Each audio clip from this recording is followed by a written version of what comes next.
This is the Therapy Chat Podcast with Laura Reagan, LCSW-C. The information shared in this podcast is not a substitute for seeking help from a licensed mental health professional. And now, here's your host, Laura Reagan, LCSW-C.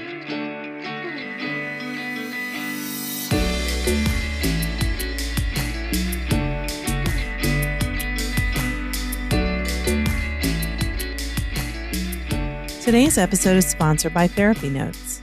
Between writing notes, filing insurance claims, and scheduling with clients, it can be hard to stay organized. That's why I recommend Therapy Notes. Their easy-to-use platform lets you manage your practice securely and efficiently. Visit therapynotes.com to get 2 free months of Therapy Notes today. Just use the promo code TherapyChat when you sign up for a free trial at therapynotes.com.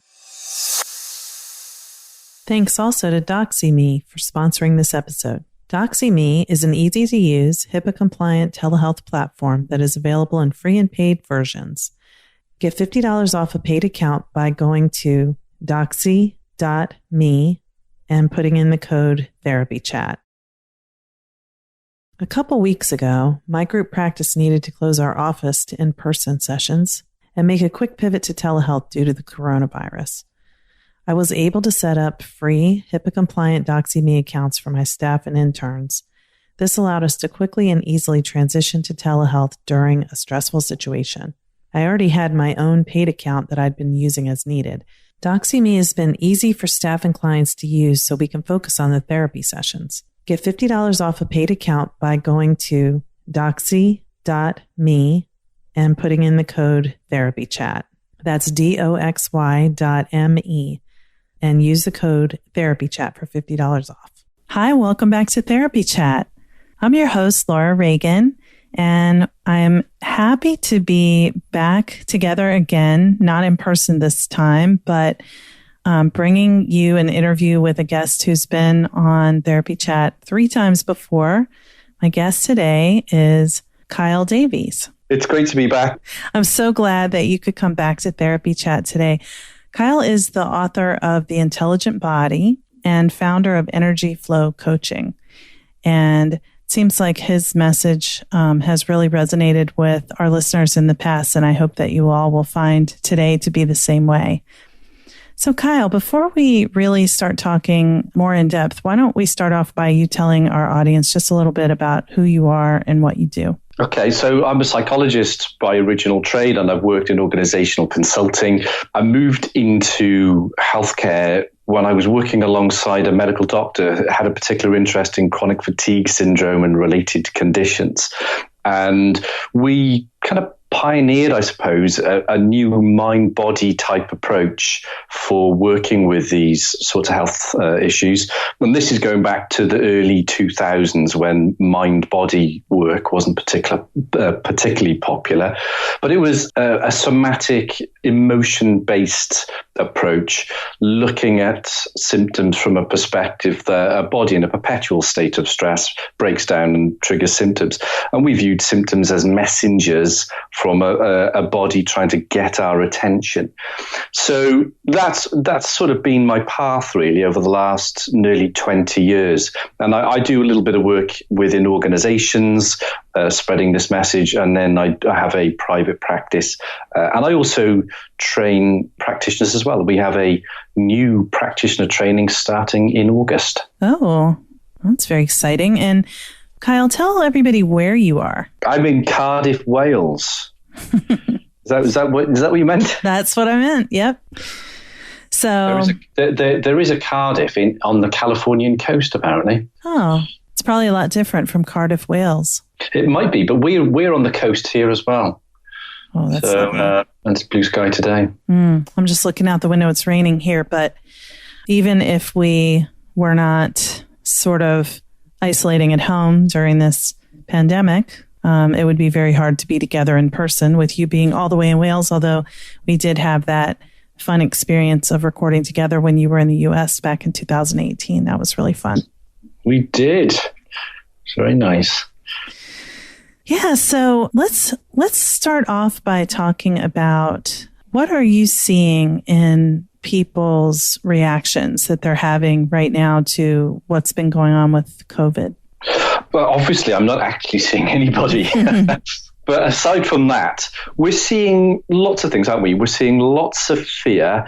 I think that the panic that we saw to begin with as people went into high stress, that seemed to subside. I think people kind of got used to the position that they were in. And then after about a month, a variety of other emotions kicked in: boredom, frustration, anger, fear, as if people were going through a traumatic kind of grief response, which is understandable, really. So I think that's a big part of what we're seeing. Certainly where I live, the community feel has developed, which is really quite nice. People are looking out for each other. I've never seen so many people exercising in my life. People out running and walking and on their bikes. So there is. I think people are looking because there are more kind of corner shops opening. That people seem to be going to their local corner shop a little bit more often.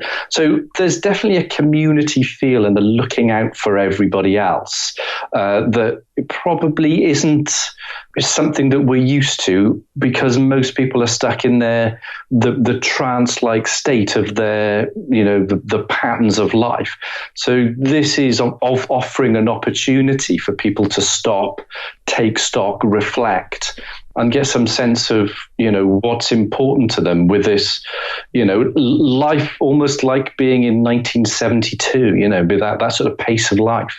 Yeah, I was little in 1972, so I can't say how the pace felt, but I know that our current pace is extremely hectic. And, we've all been hearing how unsustainable our, productivity oriented, 24/7 work with little work-life balance, how that lifestyle just really isn't sustainable and it's not good for us. So I'm definitely finding that this has been an opportunity to ask myself, how do I want my life to be? What really is important? And I think about these things anyway, and I've also been thinking about them more. I mean, you don't know this, but back last fall in 2019, one of my parents got very sick, and we thought they were at the end of their life, but it ended up, fortunately, that they had a turn for the better, and now they're alive and well. But that experience really made me say, okay, what am I working for? What do I want my work life to be like? And what do I just want my life to be like? Yeah, it's interesting, isn't it? Because I suspect lots of people are doing exactly the same thing. And just hearing you say that, my guess would be people are thinking, oh my God, I've been doing exactly the same thing. I've been reflecting, I've been reviewing, I've been just taking stock of where I am. I've been feeling different about life, really. Life seems different. And I think that it's all part of a big awakening that is taking place. As you know, there's a big spiritual piece to my work. So I tend to reflect on things in that way. But it does appear to me that this kind of global reset, this rebalancing that we are experiencing now is giving rise to this mass awakening, which is people questioning, people probably just attuning to themselves a little bit more than they have before, a little bit more than they've had the chance to do before. Because as you say, with that fast pace of life, we get stuck like robots, just churning things out. And I know with my corporate work that rates of absenteeism, presenteeism, which is the kind of the buzzword, which essentially means people being at work but either not well or not functioning properly. Rates of mental ill health are extremely high. So it's quite obvious that things have not been working. So even though what we're experiencing currently seems very bizarre, very surreal, and there are a whole load of mixed messages as to what it all is, I think what we can take from it is an opportunity to rebalance, to reflect, to reset, and look exactly as you're doing at what's important to us and for us as we move forward.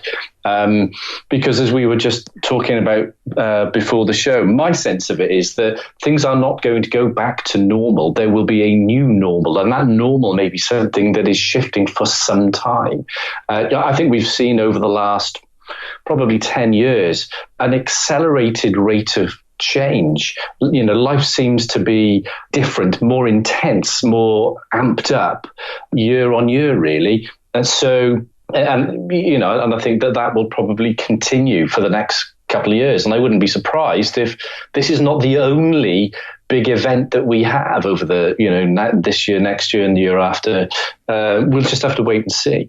But I think that what we need to do, and I'm sure this is something that you've talked about a lot, is looking at the opportunities. I know it almost seems like a cliche, really, but looking at the opportunities for me, and I think that will naturally come. I think that's what having an awakening process is. It's realizations. It's having that awareness. It's having that insight. It's having that aha moment that, I'm just going to. I'm going to reflect. I don't feel I want to do this anymore.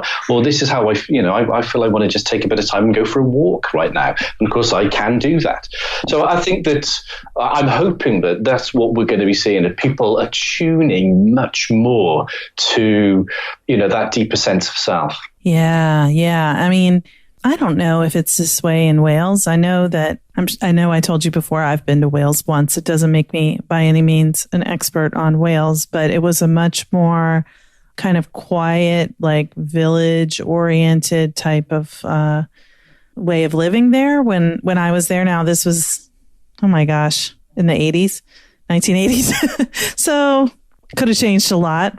Is it that kind of driven, like work kind of culture there, like it is here in the US? No, it's not really. I think that that driven, fast-paced culture is evident, present in the big cities in England, so primarily in London, but probably as well in places like Birmingham and Leeds and Manchester. You get it a little bit in Cardiff, which is the capital city of Wales, but nothing like the extent to the pace of London, and probably the pace of things over there with you. So it tends to be a little bit slower anyway. Yeah, well, I think that is a type of way of life that would feel a lot more peaceful and natural, whereas here, there's just so much focus on work all the time. And I don't know, it's also the DC area where I am, the East Coast of the US. It's known to be a more cognitively oriented, like busy kind of place. And, I'm certainly aware that this slower pace, as much as I don't like the way things are right now, the slower pace that we've been forced to adopt because of this change has felt nice. Oh, yeah. And I bet, for those people who are able to get out onto the roads, the opportunity to drive without being stuck in traffic for hours is probably nice as well. Yeah. You'd be surprised. We still have a lot of traffic on the roads, even though most people are home. It's kind of weird when you go out. It's like, where are all these people going? Expect it to be deserted, but it's not. I would say when lockdown first kicked in here in Cardiff, everywhere was deserted. People sort of took heed, really. There were a few more cars on the road now, but there were almost no cars. You'd see literally a handful of cars. People were posting photographs of the downtown Cardiff, and it was just deserted, empty streets. So, yeah, it's interesting, shocking, bizarre, all of those things, really, which obviously we've never seen. We've never seen in our lifetimes. Aren't we lucky?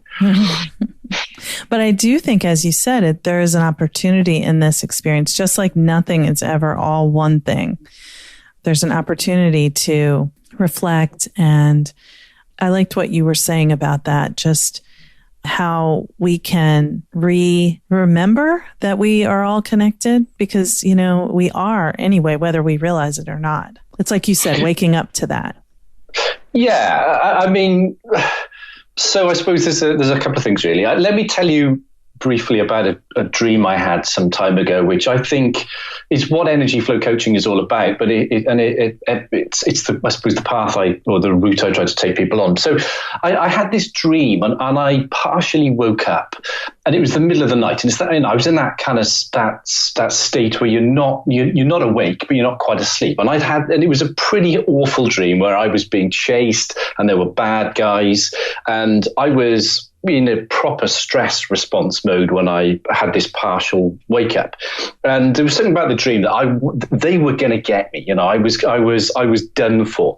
So within probably, 30 seconds of being kind of partially awake, I had this realization that, it's your dream. So you can control what happens to you. And when I had that realization, I thought, oh, look at that. Yeah, I can. It's my dream. I can control sort of the direction I take. Maybe they don't have to get me. So I felt a bit of relief. And then I had probably another 30 seconds later, an even bigger realization, which was, you're the entire dream. You're everything. You are the bad guys. You are the trees. You are everything in that dream. Now, with that realization, I became completely relaxed, having that sense, well, I'm everything. So I was disidentifying with little old me in the dream. And I didn't then need to control anything because I was everything. So I think for me, even though it's very difficult with our five senses to conceptualize of that idea that, well, you and me are one, you and me are connected, if we can allow ourselves to feel into it a little bit, it is something that can, through a felt sense experience, become a little bit more evident to us. Now, there are ebbs and flows and ups and downs of life. So I don't think we're ever going to be in one state. We're never going to be in this realized, enlightened space where, it's sort of full time. We're finished. I think, we can get into that sort of enlightened, realized state, have a sense of connection and oneness, but then we drop out of it. And that's absolutely fine. I think that's part of what life is. But for me, that's the second realization in that dream. Amazing, really, because it was something that I've known and believed and all the rest of it. But it was the idea that I completely let go of control, because I think when we're faced with a situation like we're faced with now, as I say, with the fact that normal has been shifted, patterns have been shifted. And of course, we know that when people's patterns are shifted, the stress response could well kick in. It's not saying it necessarily will, but we have to be aware that, well, sometimes our body and brain can be stressed, even if we don't want it to be, or even if we don't think that it is. So when our patterns are shifted and there is no normal, then it's we could be stressed.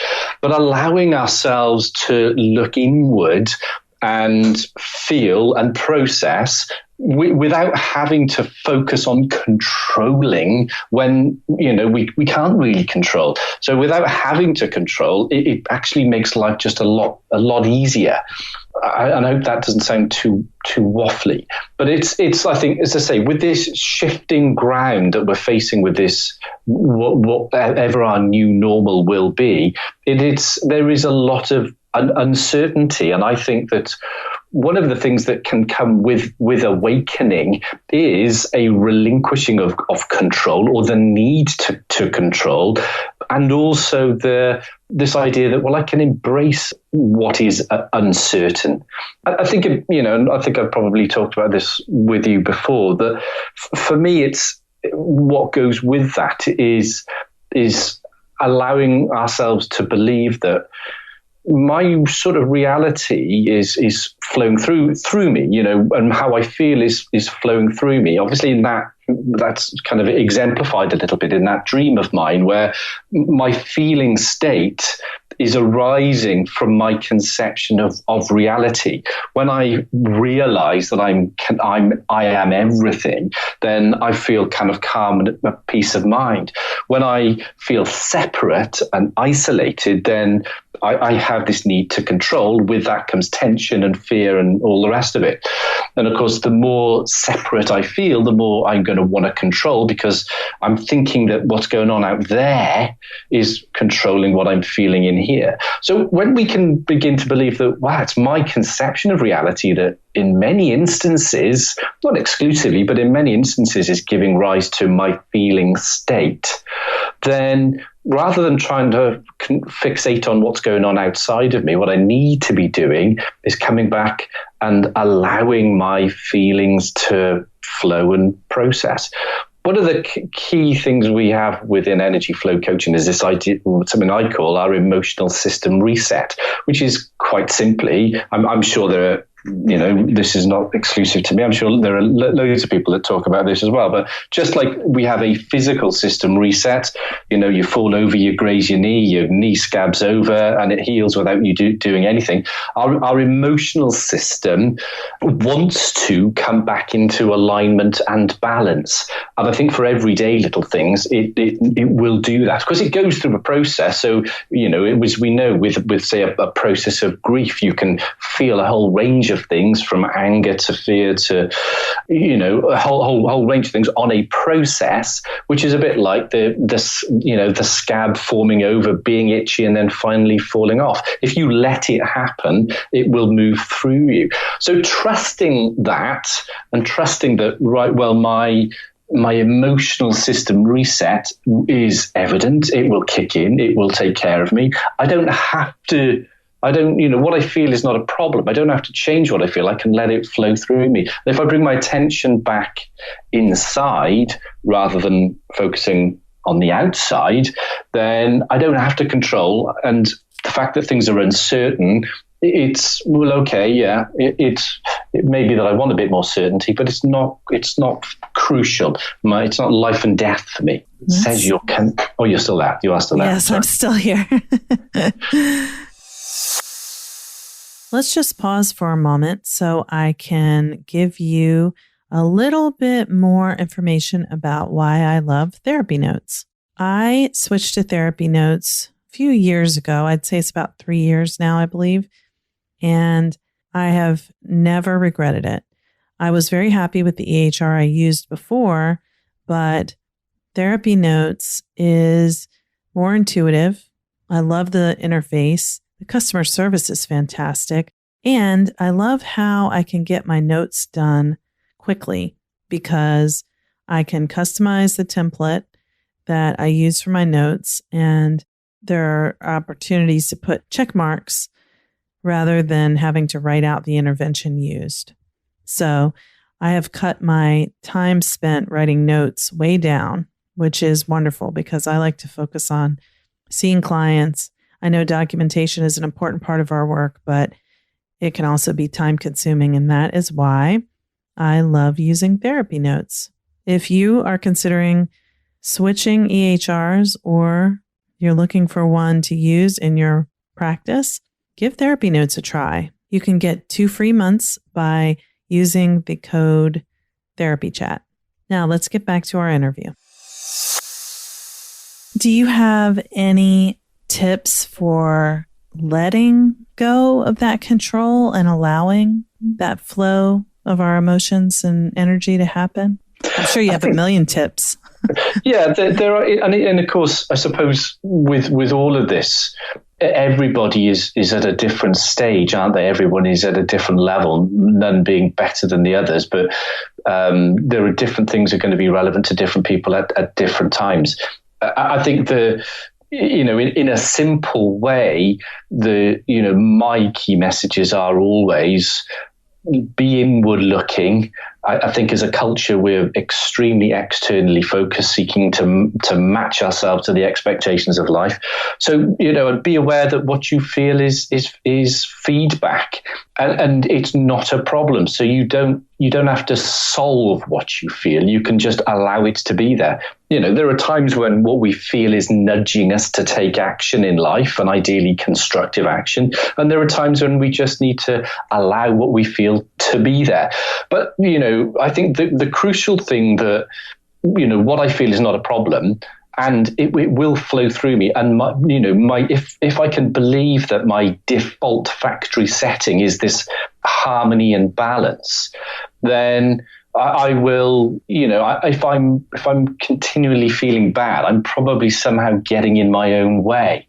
So allowing my feelings to flow, allowing them to be there, getting out of the head, and getting on with life is, I think, the fastest way to contribute or to bring us back into balance, to get that emotional system reset going.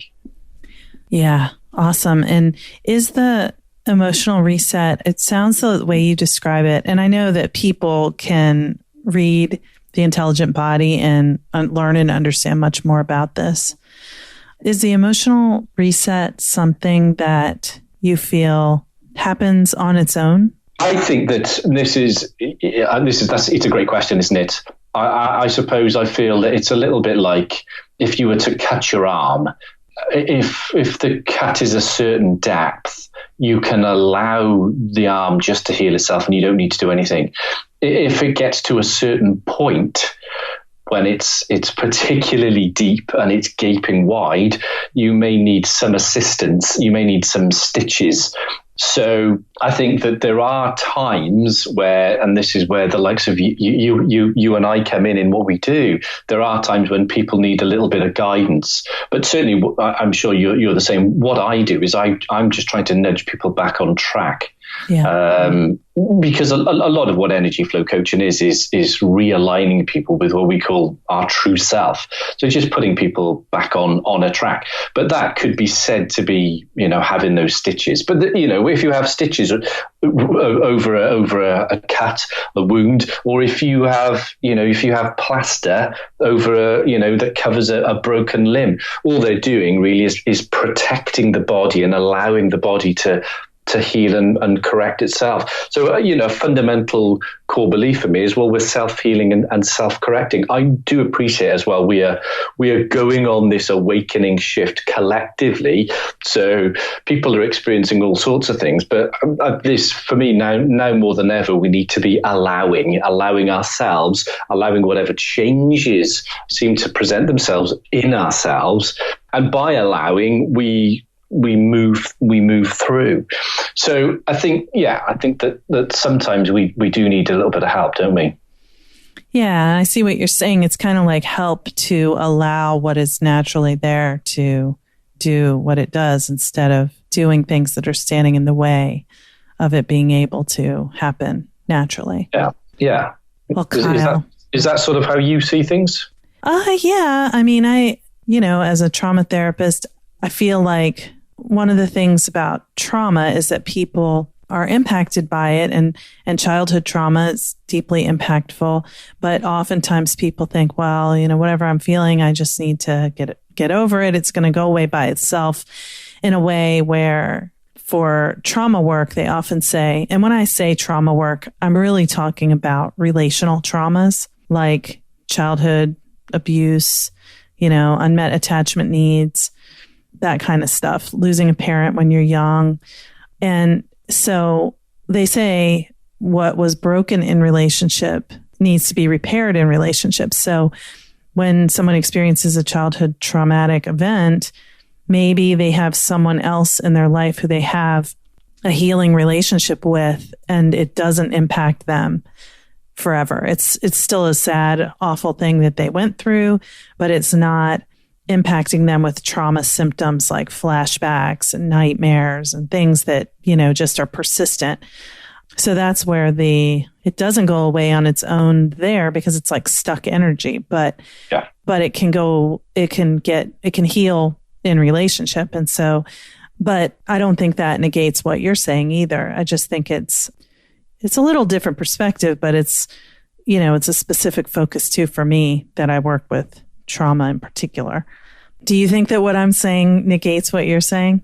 No, I don't. I don't think so at all. I agree completely, really. I suppose, and this is where it goes back to the point of people are at different levels and at different spaces, and therefore, each individual's needs has to be assessed as of, themselves, where they are at any given point in time. So, when I've worked with people over the last 18 years with chronic fatigue syndrome, fibromyalgia, and a lot of them have been extremely ill and had debilitating symptoms for a long period of time, and they need significant assistance to help them get back on track. So yeah, I agree completely. I am trying through that process to what I'm saying, what I'm calling realigning people. Mm-hmm. But I still think that when energy is stuck or energy is blocked, then you need some medium through which you can unblock and process. Yeah, it doesn't mean that, you're not. I mean, I'm a great believer in that we have what we need within us. But I think where the help comes in is that to access it. When you haven't been able to access it yourself because something's getting in the way, someone like you or I or others who do what we do can help you reconnect with what is already there. I don't like that broken concept, that people have, like, I'm broken because this happened to me. I know that it can feel that way. Those feelings are real, but the truth is you've always been whole and you always will be, and nothing other people do to you or terrible experiences that you go through can change that. But like you said, we're externally focused. It's like, this is how, it's because of this, it's because of this, it's because of this. I need to change that. And if we go inward, it's there. Absolutely. I agree with that completely. That idea that I'm broken and I need fixing. It's, I find, I don't know whether you find this in your work, but I certainly find in mine, there are many people, because there are pieces of a puzzle to put together. There's, when people are going through a healing journey, it's never one thing. There's a variety of areas that have to be addressed. But one of those areas can be a fixation on, there is something wrong with me. So yeah, I think that we are whole, but we often need a little bit of prompting, a little bit of nudging, a little bit of something to bring us back, to enable us to self-heal, to self-correct, and to realign. Yeah, I think it goes back to that same idea that we're all connected and we're interconnected. We're not meant to completely function solo.